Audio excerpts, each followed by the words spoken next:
I am ready! GMA Road Watch, serbisyong totoo ng GMA News.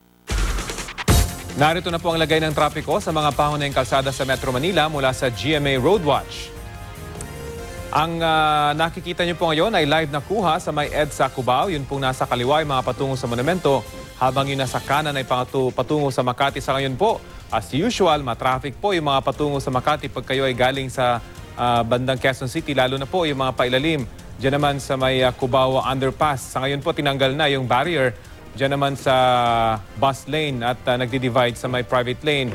Kung kaya't parehong linya na po ay napakabigat ng daloy ng trapiko bago po kayo makarating sa may bandang Ortigas. Yung kabilang bahagi naman po ng EDSA, dyan po sa Cubao, ay maluwag naman yung daloy ng mga sasakyan. Pagkalagpas nyo po ng Cubao Underpass, tuloy-tuloy yung inyong biyahe bago kayo makarating sa may Kamuning flyover.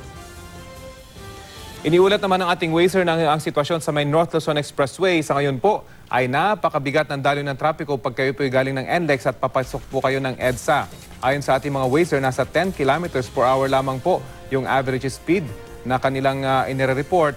At pagdating po sa may Balintawak Cloverleaf, ay dyan po nagkakaroon ng pagsisikip ng daloy ng mga sasakyan. Pag kayo galing ng monumento at patungo sa direksyon ng Quezon City, nasa 7 kilometers per hour lamang po yung inire-report na average speed ng ating mga Wazer. Pagkalagpas po ng Balintawak Cloverleaf, ay medyo gagaan na yung inyong biyahe bago naman kayo makarating sa may Quezon City.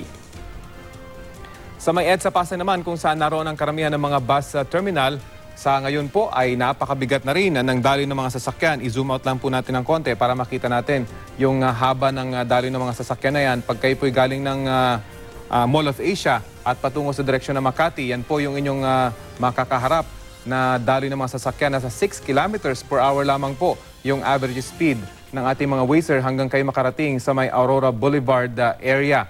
Pagkalagpas naman po yan, at bago kayo makarating sa may Makati, ay medyo maluwag na yung daloy ng mga sasakyan ayon sa ating mga Wazer. Yan po ang latest mula sa GMA Roadwatch. Magplano para sigurado, I am ready. Serbisyong totoo ng GMA News.